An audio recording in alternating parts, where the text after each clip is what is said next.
Motor ma'am, sakay ka ma'am. Free rides ma'am for my vlog. Ga-vlog ko. Akde ka ma'am. Programa. Sige na, nara akong channel lang. Para makatipid ka. Sige na. At least makatipid ka ma'am ba? Nakay sa helmet ma'am. I-search dahil i-search. Para di ka malate ma'am ba?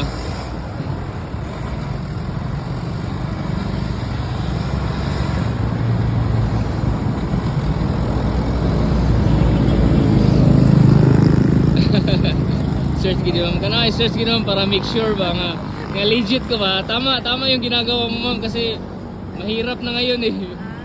Okay? Para makatipid ka. At least kahit pa paano. Ako na maglagay na helmet para gentleman. Treat me like a rose. Give me. So nakatipid si ma'am ngayon for my vlog guys. Anong oras pasok mo ma'am? 8. 8? So malayo pa naman. Ganin natin para hindi ka alikabukan ha. Ororama ka ma'am? Doon sa Kogon ba na Ororama or saan? Okay. May tanong pala ako ma'am.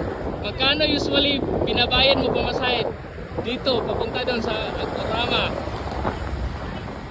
Oh, yun, so mas hassle, double ride. So magkano lahat-lahat? So ngayon ma'am, magkano pamasahe mo sa akin? Magkano mababayaran mo? Kinilig si ma'am guys. Siyempre zero. Free rides kasi. At least ma'am, anong feelings ma'am? Nakatry ka ng free rides ma'am? First time mo ba na free rides ma'am? Or na-try mo na dati? Tapos sa isa pang vlogger talaga. So, meant to be punta ma'am. Sa libreng sakay. Kinilig si ma'am. Akala mo. Sa libreng sakay. Sa libreng sakay ma'am. Mandapit ma'am. Nahinay lang ma'am. Okay ra gani ma'am? Sige. Ako ulit magtanggal ng ma'am, helmet para kunwari gentleman ulit. Si ma'am guys, ang ganda talaga. Love. Ma'am, thank you sa time mama. Thank you kayo, Ingat, sir. See you. Chat lang pag nag-camping mama.